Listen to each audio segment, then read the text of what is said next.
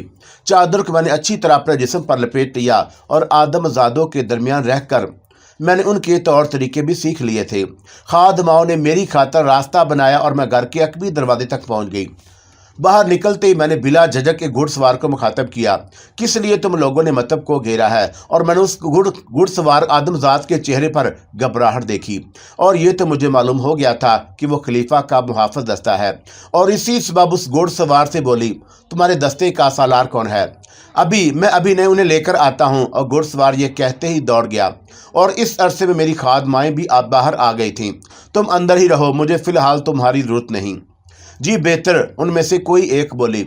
فرار کا راستہ کھلا تھا، میں اگر چاہتی تو وہاں سے رفو چکر ہو جاتی اور آرج کو بھی نکال کر لے جاتی، لیکن اگر یہی کرنا ہوتا تو بغداد کیوں آتی؟ اور ذرا دیر ہوئی تھی کہ میں نے زمین میں دھمک محسوس کی۔ کچھ گھوڑ سوار اسی طرف لپکے چلے آ رہے تھے، اور میں سے ایک آگے تھا، اور قریب آنے سے پہلے وہ اپنی سواریوں سے اتر گئے، اور میں نے ان آدم زادوں کی حرکات و سکنات کا بغور جائزہ لیا۔ اپنے گھوڑے کی لگامیں تھامے اور ساتھ جھکائے وہ آدم زاد میرے سامنے آ کر رک گیا۔ جی بولے، کیا بات ہے، اور کیوں آپ نے یہاں سینسی پھیلائی ہے؟ میرے لہجے میں جواب طلبی تھی۔ غلام معافی کا خواستگار ہے، اور وہ میرے سامنے تھوڑا سا جھکا، اور میری نظر اس آدم ذات کے چہرے پر تھی، اور اس کی نگاہیں جھکی ہوئی تھیں۔ غلام نے معافی؟ اور میں نے اس کی بات کاٹ دی اور آپ سے تم پر آ گئی۔ تم نے کیا غلام کی رٹ لگا رکھی ہے؟ جو کہنا ہے صاف کہو۔ عرض کرتا ہوں گل، اس کی زبان لڑکھڑا گئی، اور معلوم نہیں آدم ذات اتنی چک پھیریاں کیوں دیتے ہیں، اور سیدھی طرح بھی تو بات کی جا سکتی ہے۔ محافظ دستے کے سالار نے آخر کار بتا ہی دیا کہ مجھے خلیفہ المہدی کی بیوی خیرزان نے بلایا ہے، اور میرے لیے اس کی وجہ سمجھنا مشکل نہیں تھا۔ میں نے ٹھنڈا سانس بھرا، اور آدم زادوں نے شاید ایسے ہی موقع کے لیے کہا ہے کہ کھودا پہاڑ نکلا چوہا۔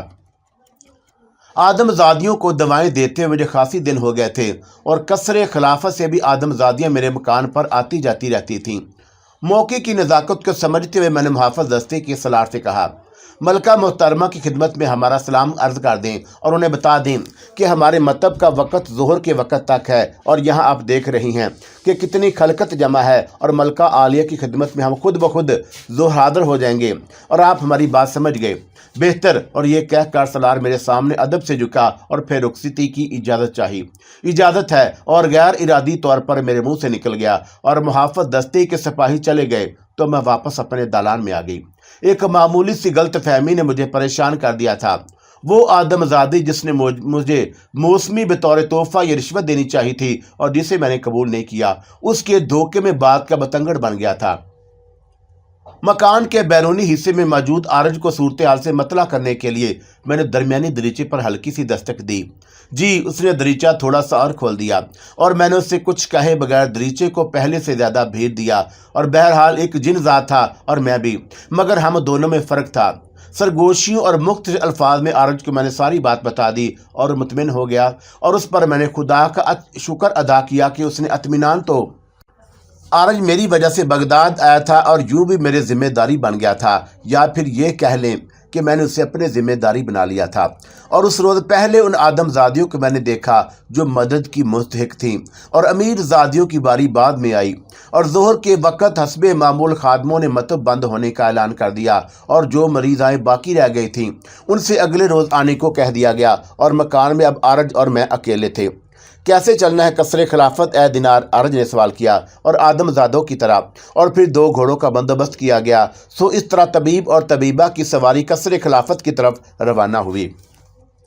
بغداد کا کوئی گلی محلہ ہی شاید ایسا ہوگا جو میں نے نہ دیکھا ہو، اور شہر کے مغربی حصے سے گھوڑے دوڑاتے ہوئے ہم جلد ہی مشرقی حصے میں پہنچ گئے، اور قصر کے دروازے پر ہمارا استقبال کرنے والا محافظ دستے کا سالار موجود تھا۔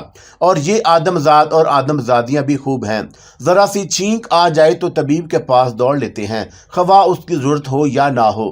طبقہ امراء میں تو یہ مرض عام ہے۔